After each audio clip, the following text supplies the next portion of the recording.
बिस्मिल्लाहिर्रहमानिर्रहीम। अस्सलाम वालेकुम नाज़रीन, मैं राना उज़ैर हूँ। 25 अक्टूबर 2025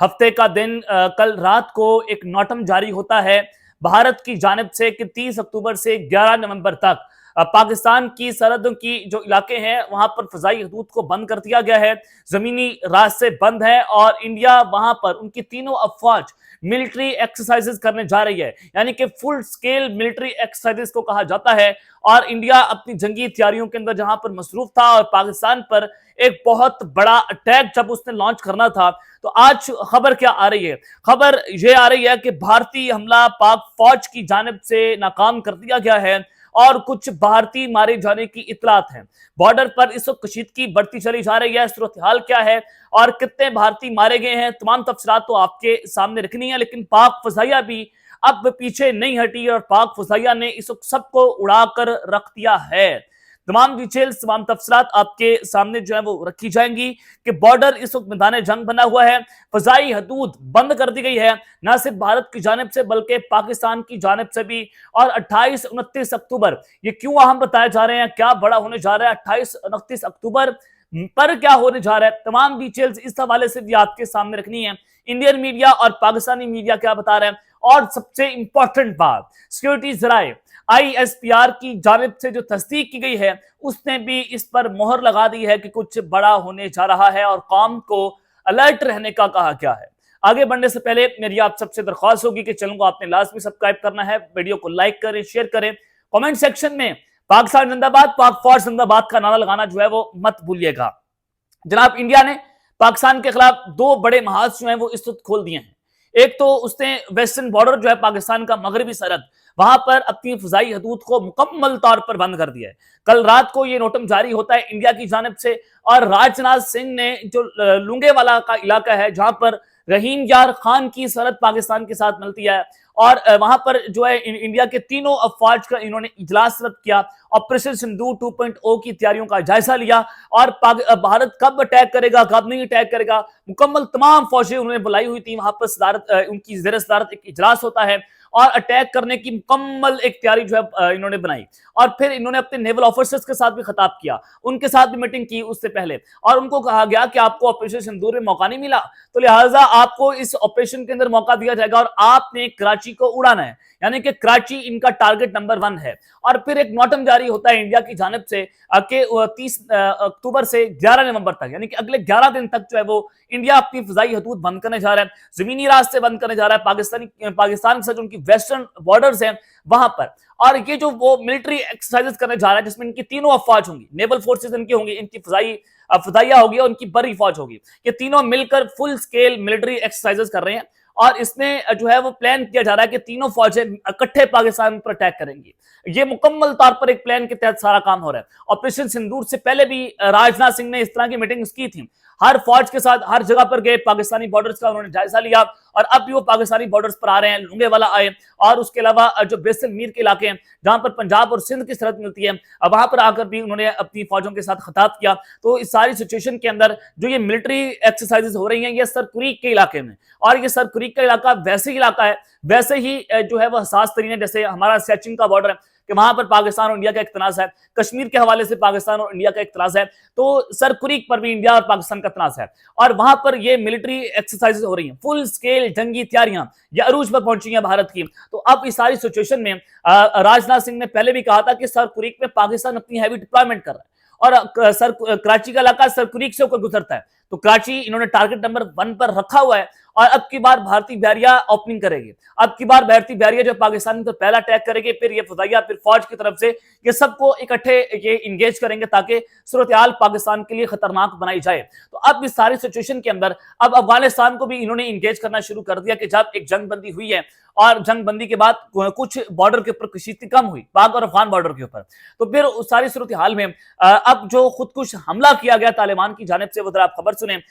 many sources are confirming that many fresh TTP militants have recently crossed from Afghanistan into Pakistan Bajor district, and they have sinsled terrorist planes in various parts of Pakistan. जनाब TTP के कुछ दहशतगर्द जो हैं उन्होंने दरअंदाजी किया, अफगानिस्तान से पाकिस्तान के अंदर दाखिल हो गए और पाकिस्तान में मुतअद्दिद जगहों के ऊपर वो दहशतगर्दाना प्लेन्स के ऊपर काम कर रहे हैं और अब मजीद वो कार्रवाइयां करने जा रहे हैं। यानी कि दूसरा महाज भी इन्होंने पाकिस्तान के खिलाफ एक वक्त में खोल दिया है कि अंदर से भी पाकिस्तान पर अटैक हो, यानी कि इसराइल तर्ज पर हमले किए जाए जैसे ईरान ने किया, ईरान के ऊपर हुए थे। अंदर से भी अटैक हो, अफगान बॉर्डर से भी तालिबान हमला कर दें, उधर से तीनों फौजें जो है भारत की पाकिस्तान पर चढ़ दौड़े और पाकिस्तान हाथ पर हाथ रखकर बैठा रहे, तो ऐसा बिल्कुल नहीं होगा। अब की बात पाकिस्तान पिछवाड़े से हमला करेगा तो ना सिर्फ ये होगा, पाक फजाइया, पाक फौज और पाक बहरिया मुकम्मल तौर पर हाईलाइट कर दिए गए। जब उनके बामूस मिसाइल इंडिया के हाईलाइट के ऊपर है तो पाकिस्तान भी फतह 1 फतह 2 नहीं चलाएगा अब की बार, और ऐसे ऐसे मिसाइल और ड्रोन चलाए जाएंगे पाकिस्तान की तरफ से जो इंडिया के वहमो गुमान में नहीं होंगे। DF-17 मिसाइल सिस्टम यानी कि एक वक्त में वो 17 इलाकों को टारगेट कर सकता है, एक न्यूक्लियर वॉरहेड और 16 रवायती वॉरहेड्स ले जाने की वो सलाहियत रखता है। तो पाकिस्तान इस तरह के मिसाइल चलाएगा कि इंडिया जो है वो उसको सोचने पर मजबूर कर देगा। गुजरात में इनकी ऑयल रिफाइनरीज है, उनको जो है वो निशाना बनाया जाएगा। जब ये सारा कुछ हो रहा है तो खबर आप सुन लें कि भारतीय हमला जो है एक तो नाकाम किया गया और पाक फजाइया भारतीय बॉर्डर पर पहुंच गई है, वहां पर फजाई हदूद बंद की गई है। ये अगर आपने बड़ी गौर से खबरें सुनी है कि 28-29 अक्टूबर को जंग का दिन है और क्या बड़ा होने जा रहा है। नंबर 1, इंडिया ने नोटम जारी किया था कि 30 अक्टूबर से 11 नवंबर तक फजाई हदूद बंद और उनकी मिलिट्री एक्सरसाइज हो रही हैं। अब आप खबर सुने कि Pakistan has now issued a notum restricting multiple air traffic routes along its central and southern airspace, possibly for a military exercises, weapon test as India prepare for its tri-services exercises across the border. Pakistan ने 28 और 29 अक्टूबर को वस्ती और जनूबी फजाई traffic को महदूद कर दिया है। शायद किसी बड़े असले या का तजर्बा करना है या इंडिया की तरफ से कोई बड़ा खतरा है, यानी कि 28 और 29 अक्टूबर बहुत इंपॉर्टेंट है कि इंडिया की तरफ से एक बहुत बड़ा खतरा, यानी कि इनकी तीनों फौजें जो है वो बॉर्डर पर चढ़ दौड़ने जा रही हैं और पाकिस्तान ने अपनी फजाई हदूद बंद कर दिया है। क्या पाकिस्तान एक बड़े असले का टेस्ट करने जा रहा है, किसी मिसाइल किसी ड्रोन का टेस्ट करेगा या वजह कुछ और है, ये इस पर नोटम में नहीं बताया गया, लेकिन कुछ चीजें जारी हो रही हैं। पाकिस्तान ने जो नोटम जारी किया है जिसमें बस्ती और जनूबी फजाई हदूद में मुतअद्दिद हवाई ट्रैफिक के रास्तों को महदूद किया गया है। मुबैना तौर पर कोई फौजी मश्क होने जा रही है, पाकिस्तान की कोई मिलिट्री एक्सरसाइज हो रही है या फिर किसी हथियारों का टेस्ट होने जा रहा है। हिंदुस्तान और पाकिस्तान दोनों ने कल हिंदुस्तान ने ये नोटम जारी किया, आज पाकिस्तान ने नोटम जारी कर दिया है और पाबंदियां 28 और 29 अक्टूबर को लागू होंगी। ये तारीखें जो है वो बहुत इंपॉर्टेंट जनाब बताई जा रही हैं कि पाकिस्तान का ये नोटम जारी करना ये बता रहा है कि भारत इस वक्त पाकिस्तान पर मुकम्मल तौर पर हमला करने के लिए तैयार है। और ये राजनाथ सिंह के बयान के बाद भी इंडियन मीडिया ये कह रहा है कि ऑपरेशन सिंदूर में चंद घंटे बाकी हैं पाकिस्तान पर अटैक करने के हवाले से। ये सारा नैरेटिव क्यों बनाया जा रहा है? गोदी मीडिया जो है नैरेटिव इस वजह से बना रहा है क्योंकि बिहार का इलेक्शन करीब है, 6 नवंबर को इलेक्शन में आपको बता रहा था ना, तो वो चीजें बहुत करीब आ गई हैं